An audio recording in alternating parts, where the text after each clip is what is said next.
Good morning, greetings and salutations. I'm Brent Garry, and I'll be discussing kind of a summary of what CLPS is. This is a large group of people from different offices. I'm just the messenger right now. I'm one of the scientists that's lucky enough to be involved, but there's a whole group of people behind the scenes and in front of the scenes that are making this possible. So those unfamiliar with CLPS, so CLPS initiative awards contracts to commercial vendors to deliver NASA payloads to the lunar surface. So essentially, it's a way to deliver NASA-funded payloads, instruments to the lunar surface on commercial missions that are designed, built, flown, operated by these commercial companies. So to be clear, these are not commercial, or these are commercial missions. These are not NASA missions. So it's kind of like, when I have to fly out on Sunday, I'm reliant on the airline carrier that's going to get me to my destination when I get there. I buy the ticket, I show up at the right time, and then we fly out, and then they get me to where I need to be. There are several NASA offices involved. That is the SEO, PMPO, and then the CLPS. And each of these different organizations or groups kind of all work together almost in a weird Venn diagram to help to select the payloads, do the manifests, award the contracts, and then manage kind of liaison between the commercial companies and NASA and the payloads themselves. We currently have 14 commercial vendors that can compete for these task orders. So once we have a manifested list or selected instruments, and then they will come in a landing site, and then they'll compete for these contracts, or they'll propose a mission to deliver those instruments for NASA to the lunar surface to that location. We currently have over 50 NASA-sponsored payloads for science and technology demonstration manifested on these task orders. And more are coming down the pipeline. So stay tuned tomorrow for the Prism 3 talk and announcement. We currently have 10 delivery sites to date that cover the near side, the far side, and the South Polar region. So we're kind of scattering to the wind. So we're blowing the dandelion, and it's there. All the seeds are going across the lunar surface. Some of these to several places that we've never been to, we've always wanted to go to. So now we're going to be able to touch down at least and see what it's like from the surface in these locations. So here's just a map of several of the landing sites, and I'll go over these in a little bit more detail. So here's our CLPS deliveries. This covers more of the equatorial and sort of on one of the far side delivery locations.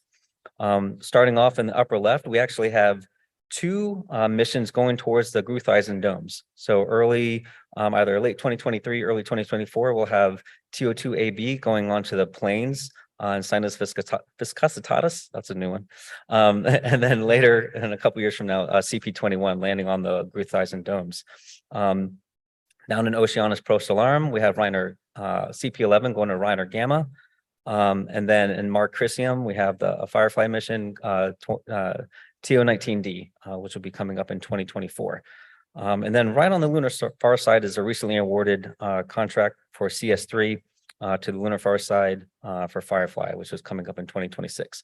So this is kind of the scattering of the lunar near side and far side. And then we also have several that are going to the lunar South Pole. So here's a little map, and you kind of see where they're all landing right now. We have TO2IM going to Malapert A.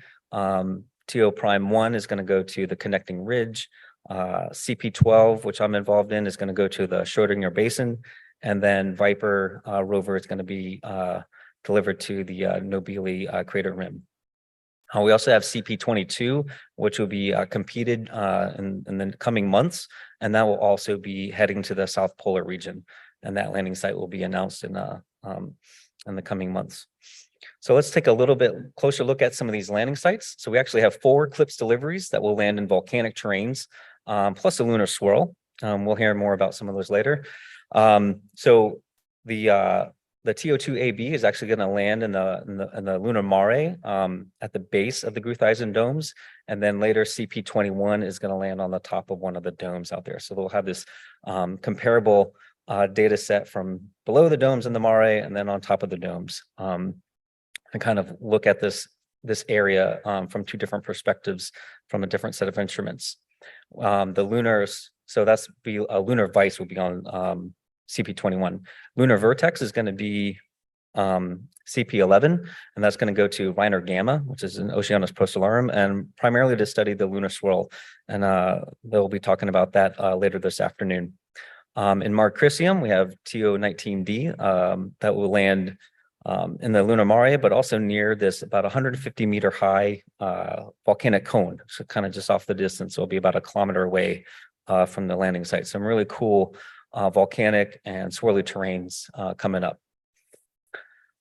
We have 2 payloads that are going to the lunar far side. So for CP12, we're going to be landing in Schrodinger Basin. We're actually going to be landing in the outer ring where the crust is nice and thick, which will be for one of the payloads, Litmus. They want to drill into some of the thicker crust out that way. And we'll also have a seismometer on that mission of FSS, the Far Side Seismic Suite. And that should last several months, so lasts longer than a lunar day, and detect the seismic activity for the first time on the far side of the moon.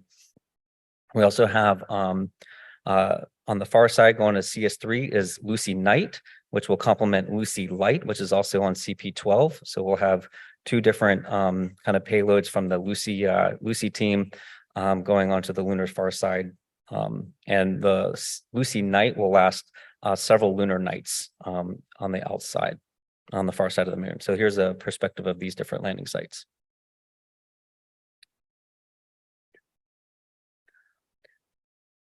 For the South Polar region, we have 4 CLPS deliveries, 3 of which are shown here. TO2IM is actually going to go near Malapert. So we have our good old Malapert Massif, but we're just going to be landing on the other side of that little crater that's there, in a place called Malapert A. TO Prime 1 is going to land on the heavily studied connecting ridge. So we've heard so much about this, especially leading up to Artemis, as just kind of a fundamental site that has been looked at a lot for various campaign studies or trade studies. But we're the TO Prime 1 is going, 1 minute, okay, land along the prime connecting ridge. And here's a look at perspective view of the rim of Nobile where Viper is going to land. So here's just the upcoming deliveries that should come up at the end of 2023 or early 2024, and the wide range of different payloads that will be delivered on these commercial missions. So just kind of, and then here's how all these different, commercial missions will rope into the tapestry of the lunar exploration in the coming years, and kind of how it weaves in with Artemis. But I will direct you to the afternoon session for today's mission updates for more CLPS related talks, as well as tomorrow's PRISM 3 talk. And here are 2 websites that you can also visit to learn more about CLPS, as well as the deliveries that are all going on to these commercial missions. Thank you.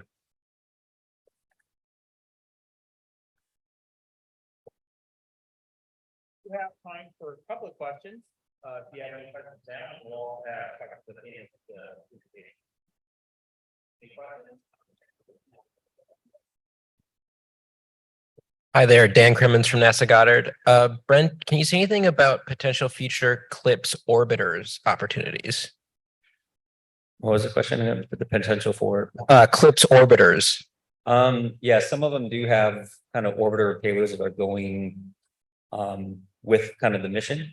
But as far as just CLPS orbiters themselves, I don't know. It's a good idea. I can address that to Deborah, but thanks. It's the buck. Hey, Charles. But yeah, that's a good thought. Sorry. Yeah, so Deborah Needham from the Exploration Science Strategy and Integration Office.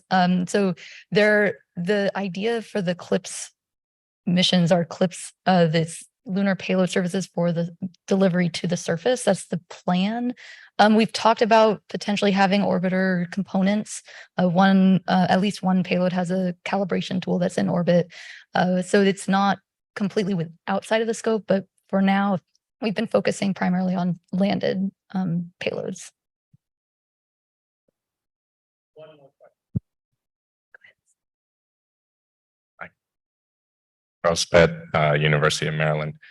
Because these aren't government missions, they're commercial missions, as you said, will the data be publicly available for analysis to the research community? Oh, so will the data be made public for analysis? Is that the question? Okay. Yeah. Yeah, so we are working with to archive the data. So we're working with all the different instruments to make sure that we do get the data into the PDS at some point. So yes, it will be made available. Thank you.